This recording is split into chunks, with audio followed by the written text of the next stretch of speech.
Funny how that works, ain't it? Verse 16 says, and he would have gladly filled his stomach with the pods that the swine were eating. And no one was giving anything to him.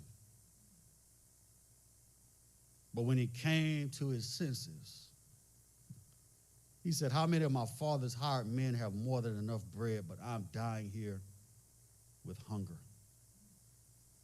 His circumstances got dire, and the famine was so bad he had to go get a job. And this is how the devil operates.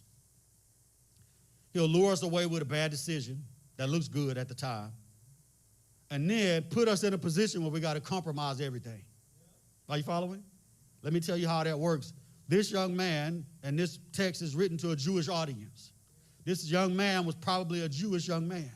And here he is now. He had to take any job he could get to survive and take care of himself. He took a job feeding pigs, which were considered unclean. But he had to compromise himself because of the predicament that his decision had placed him in. Are y'all following that? Amen. And so now the devil has lured him away, sucked him in, caused him to lose everything, and then says, okay, now you want to survive, now you got to do it my way instead of doing it God's way. Are you following?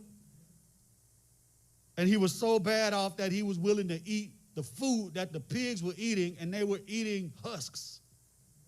They weren't even eating the peanuts inside the husk or the peas inside the husk. They were eating the shell that the peas were in. And he was so bad off that he said, I'll take that. That's how we end up when we make decisions based on our own desires and our own egos. We end up eating the husk when we really could be eating the beans. Amen. He followed his heart. You know how that's popular now. Follow your heart. Jeremiah 17:9 says, don't follow your heart. Follow God. The heart is more deceitful than all else and desperately sick. Who can understand it? Amen.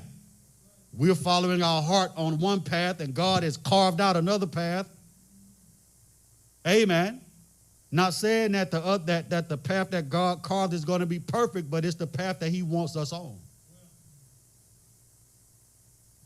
But then in verse 17, I like that because it says he came to his senses. And the word used for that, he came to himself. So obviously, the writer intends to help us understand that he was acting outside of himself. But he came to himself, and it's written in the active voice, so he took some time in that hog pen, and he had time to reflect